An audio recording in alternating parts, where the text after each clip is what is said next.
Om Shanti. Good morning. साकार मुरली 30 दिसंबर 2023। बाबा का मीठा मीठा पत्र हम मीठे मीठे बच्चों के मीठे मंथन के लिए। मंथन शुरू करने से पहले आनंद के सागर शिव बाबा की आनंद भरी किरणों के नीचे बैठ जाते हैं और अनुभव करते हैं कि मैं आनंद स्वरूप आत्मा हूँ, आनंद के सागर की संतान हूँ। आज की साकार मुरली तो बाबा ने वापस गीता के भगवान को याद किया है कि गीता वास्तव में किसने गाई, गीता का माई बाप कौन है, गीता को जन्म किसने दिया और कौन सा ऐसा कारण हुआ जिसके कारण भारत कौड़ी मिसल बन गया। तो बाबा कहता है सबसे बड़ा जो अनर्थ हुआ है ना, वो गीता के स्वामी को भूल गए और गीता ज्ञान से जिसका जन्म हुआ, गीता ज्ञान से किसका जन्म हुआ, श्री कृष्ण का, है ना, तो उस बच्चे को स्वामी कह दिया। अब आप सोचो, अगर हम फ्लैश बैक में जाकर के सोचो कि इस पुरुषोत्तम संगम युग पर परमात्मा आया और परमात्मा ने गीता ज्ञान सुनाना चालू किया ब्रह्मा के तन में, तो ब्रह्मा को भी उसके जन्म के बारे में बताया और सबको बताया। अब सबको बताने के बाद मतलब गीता का भगवान हो गया और उसी से श्री कृष्ण का जन्म हुआ। अब हम सब चले गए, परमधाम चले गए, फिर सतयुग में आए, सतयुग में राज किया, त्रेता युग में राज किया। जब द्वापर युग में गए तो द्वापर युग से जब व्यास जी को लिखनी हुई थी बुक गीता, तब क्या हुआ कि अब गीता जब लिखी तो उस समय कहा जाता है, शुरू में फिर भी ज्ञान की स्पष्टता थी, तो कहा जाता है कि उस समय सबसे पहले तो इब्राहिम आए, तो बहुत सारे लोग इस्लाम बन गए, इस्लाम में भी बहुत सारे लोग कन्वर्ट हुए। और उसके 250 वर्ष बाद महात्मा बुद्ध आए, उनका भी बहुत प्रभाव हुआ। तो सब जो आदि सनातन देवी देवता धर्म थे, तथाकथित जो हिंदू थे ना, वो सब बौद्ध में कन्वर्ट होने लगे। अब ये सब बातें देख करके तो जो आदि सनातन देवी देवता धर्म के लोग थे, समझदार लोग, उन्होंने कहा कि अब तो गड़बड़ हो रही। क्यों गड़बड़ हो रही? क्योंकि महात्मा बुद्ध तो दिखाई देते थे, सामने थे, निराकार नहीं थे। इब्राहिम दिखाई देते थे तो उनके अनुयायी बन गए, बौद्ध दिखाई देते थे, महात्मा बुद्ध तो उनके अनुयायी बन गए। अब हुआ क्या, जो गीता लिखी गई जाए जिसमें अगर निराकार का नाम दिखाई डाल दें तो निराकार तो दिखाई नहीं दे रहा है। तब क्या किया कि उनके सामने हम किसको रख सकते हैं जो साकार में हो, महात्मा बुद्ध के सामने और क्या नाम है, इब्राहिम के सामने। तब आया सबसे श्रेष्ठ आत्मा इस सृष्टि पर कौन थी जो शरीरधारी थी, तो श्री कृष्ण था। इसलिए श्री कृष्ण को उनके सामने रख दिया गया ताकि आदि सनातन देवी देवता धर्म कुछ तो बच जाए, हिंदू धर्म कुछ तो बच जाए, नहीं तो सब कन्वर्ट हो जाएंगे। और इस तरह से ये अनर्थ हुआ कि गीता के स्वामी अर्थात शिव बाबा को हम भूल करके श्री कृष्ण का नाम डाल दिया गया। तो गलती यहां से चालू हुई। इसलिए बाबा कहता है भारत देखो कौड़ी तुल्य बन गया, क्योंकि नहीं तो वैसा नहीं होता तो हर धर्म वाले उसको मानते। अब हम बच्चे परमात्मा से सच्ची सच्ची गीता सुन रहे हैं और इस गीता से ही देवी देवता धर्म की स्थापना होती। तो गीता हो गई माँ और बाप कौन हो गया हमारा, शिव बाबा, परंतु तो हम भूल गए। बाबा कहता है इस ज्ञान से ही तो तुम श्री कृष्ण के समान बनते हो, उसकी दुनिया में जाने के लायक बनते हो। तो एक्चुअली ऐसा हुआ था। अब बाबा कहता है तुम क्या करो, भ्रमरी बन करके। भ्रमरी क्या करती, तो कहा जाता है विष्ठा के कीड़ों को, जो कुछ कीड़े होते हैं ना, वो क्या करते हो, विष्ठा के गोल गोल गोले बनाते हैं और वो गोलों को ले करके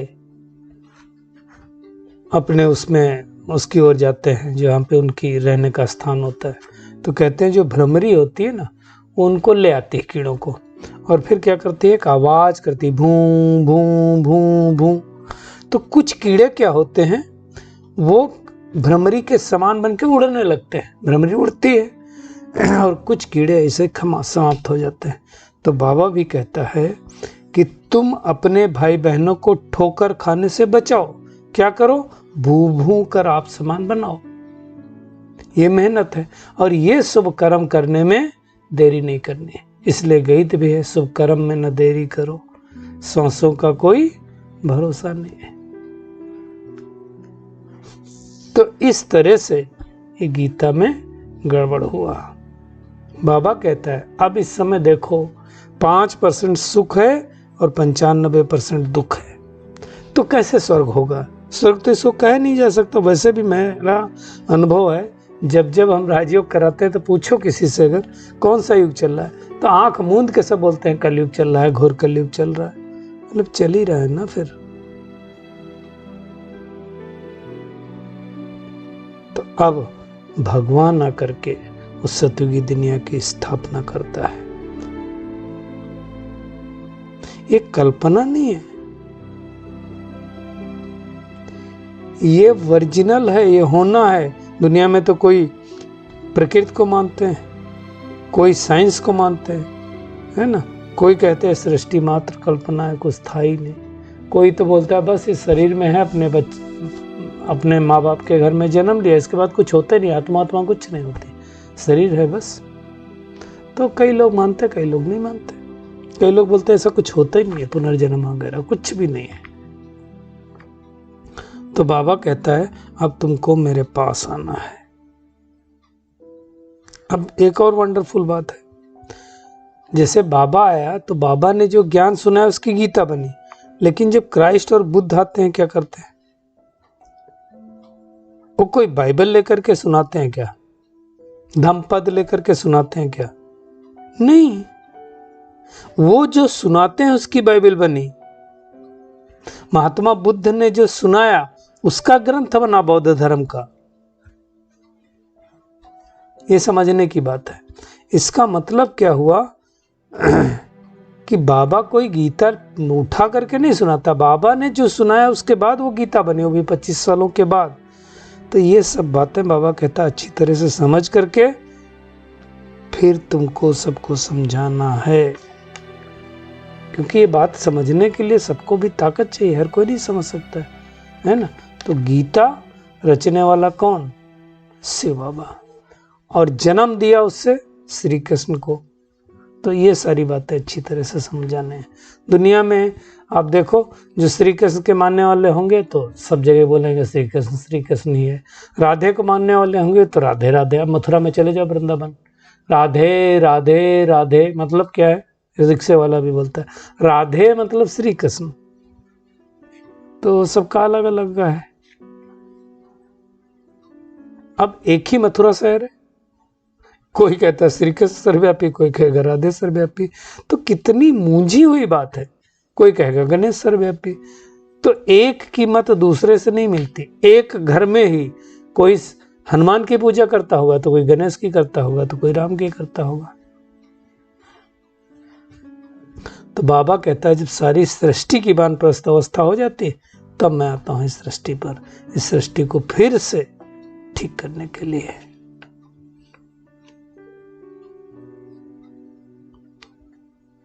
तो बाबा कहता है मेरे जैसा कर्तव्य कोई नहीं कर सकता। भगवान जो कहा के कर्तव्य करता है वो तो कोई कर ही नहीं सकता, किसी की ताकत नहीं। सब पतितों को पावन बनाना ये भगवान को छोड़ करके और किसको ताकत है ना। तो अब एक तो हमें ये सिद्ध करना है गीता का भगवान कौन है, जो अभी बहुत अच्छी तरह से वार्षिक में सम्मेलन हुआ उसमें सिद्ध हुआ है ना। बाबा कहता है जिनकी बुद्धि भटकती होगी ना, उनकी बुद्धि में बातें ठहरेंगी नहीं। हमें चेक करना हमारी बुद्धि भटकती तो नहीं है, स्थिर है, स्थैर्यम रहती है बुद्धि की, इधर उधर जाती रहती है। योग में, मुरली सुनने में कहाँ कहाँ मन जाता है वो चेक करना है। बाबा कहता है फूल चढ़ाने लायक तो एक शिव बाबा, बाकी सब व्यर्थ है। तो अब बाबा पूछता है रात्रि क्लास में, बाबा ना ये रात्रि क्लास जो हुआ 12 जनवरी का है और बाबा ने शरीर छोड़ा था 18 को। तो आप सोचो 6 दिन पहले की ये मुरली है तो बाबा की अवस्था कैसी होगी। बाबा ने उसमें कहा एक की याद में रहना, इसको ही कहते हैं बेविचारी याद। अनेक की याद हो गई तो बेविचारी याद हो गई।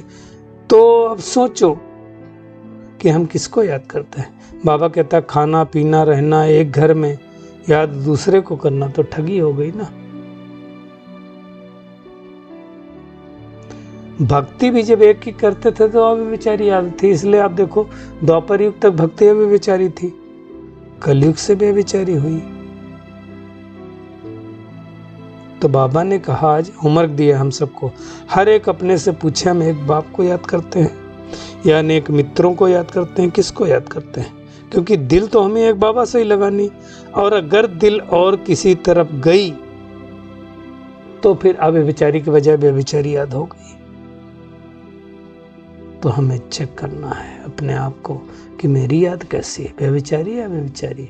एक बाबा के अलावा कोई याद आता है? वास्तव देखा जाए तो दुनिया में आज देखो याद करने के लिए देवी देवताओं के फोटो रखते हैं, जाने क्या क्या रखते हैं। अब बात बताओ, क्या हमें अपने किसी सगे संबंधी मित्र को, माँ बाप को याद करने के लिए 24 घंटे उसका फोटो रखना पड़ता तब वो याद आता है? अगर बत्ती लगाना पड़ता है तब उनसे संबंध जुड़ता है, स्नेह होता है? नहीं ना। फिर भी आजकल ऐसा करते हैं। अब वैसे देखा जाए, ज्ञान मार्ग में भी देखा जाए तो कोई जरूरत होती है क्या लाल लाइट की? कुछ जरूरत नहीं होती है। याद करने में इस सब की चीजें क्या जरूरत होती है? फिर भी ये सब इसलिए किया जाता है ताकि नशा चढ़े। जितना याद करेंगे हम उतना पाप कटेंगे। बाबा कहता है ऐसा थोड़ी तुम जितना याद करोगे उतना मैं याद करूंगा। अब बाबा ने कौन से पाप कर्म किए हैं? पाप कर्म तो हमने किए हैं, तो हमें याद करके पाप कर्मों को नष्ट करना है। बाबा ने कहा तुम जब बच्चे लास्ट में क्या होता है, बाप से प्रतिज्ञा करते हो कि बाबा जब अगले कल पाएंगे ना तो हम आपके फिर से बन करके दुनिया के मालिक बनेंगे। और ये वादा हम भूल जाते हैं, बाबा आकर के फिर से याद दिलाता है। तो सारे दिन में बाबा कहता है चेक करो, डायरी में रखो, नोट करो कि हमारा बुद्धि योग कहाँ कहाँ गया। फिर बाबा समझाएगा, है ना। बाबा ने तो एक बार ये भी कहा था अगर नहीं कुछ लिख सकते तो ओके लिख दो, बस। ओके नहीं हो तो नॉट ओके लिखो, मतलब क्रॉस कर दो। तो ये सब बातें बाबा बताता है, जितना याद करोगे उतना फायदा है, बाकी तो नुकसान ही होता रहेगा। 84 जन्मों में हमने देहधारियों को याद किया तो फायदा हुआ कि घाटा? घाटा ही हुआ ना। तो अब घाटा हमें नहीं सहना है, धक्के भी नहीं खाना है। तो आज का होमवर्क है, क्या होमवर्क है? एक तो यही होमवर्क है कि गीता का भगवान कौन, गीता का रचयिता कौन, गीता माँ तो उसका बाप कौन, ये सबको सिद्ध करके बताना है। और शुभ कर्म में देरी नहीं करनी है ना। भ्रमरी बन करके नरकवासियों को स्वर्गवासी बनाने की सेवा करनी है। दुख से, अशांति से अपने भाई बहनों को बचाना है। एक अव्यभिचारी बाबा की याद में रहना, बुद्धि इधर उधर नहीं भटकानी है ना। आज का बाबा का वरदान है, समानता की भावना होते भी हर कदम में विशेषता का अनुभव कराने वाले विशेष आत्मा भाव। देखो हर एक बच्चे में अपनी अपनी विशेषताएं होती हैं। लक्ष्य हम सबका एक है, लक्षण भी एक जैसे धारण करने, मतलब दैवी लक्षण धारण करने। फिर भी जो विशेष आत्माएं होती हैं उनका कर्म साधारण आत्माओं से भिन्न भिन्न होता है। हर एक, बाबा कहते हैं, भावना तो समानता की रखनी है, लेकिन हमारे चाल चलन से दिखाई देना चाहिए कि विशेष आत्मा है। विशेष आत्मा किसको कहेंगे? जो विशेष कर्म करेगी, खाली कहने वाली नहीं, करके दिखाने वाली। उससे फीलिंग आएगी कि स्नेह के, सुख के, शांति के भंडार हैं। उनके हर कदम में, हर नज़र में स्नेह अनुभव होगा। इतनी विशेषता हमने धारण की। चेक करना है अपने आप को। स्लोगन है, सृष्टि की क़यामत से पहले अपनी कमी और कमजोरियों की क्या मत करो। तो कल भी बाबा ने कहा था, विनाश होने से पहले अपने विकर्मों का विनाश करो। तो हमें चेक करना चाहिए कि कितनी कमी कमजोरियां हमारी गई हैं। चलिए परमात्मा किरणों के नीचे बैठ जाते हैं और अनुभव करते हैं मैं आत्मा, गीता के भगवान को सिद्ध करने वाली, सृष्टि के क़यामत से पहले अपनी कमी कमजोरियों की क़यामत करने वाली बुद्धिमान आत्मा हूँ। एक बाबा की अभिव्यचारी याद में रह करके हर कदम में विशेषता का अनुभव कराने वाली विशेष आत्मा हूँ। शुक्रिया मीठे प्यारे बाप दादा, शुक्रिया आप सभी का इस मीठे मंथन के लिए। ओम शांति।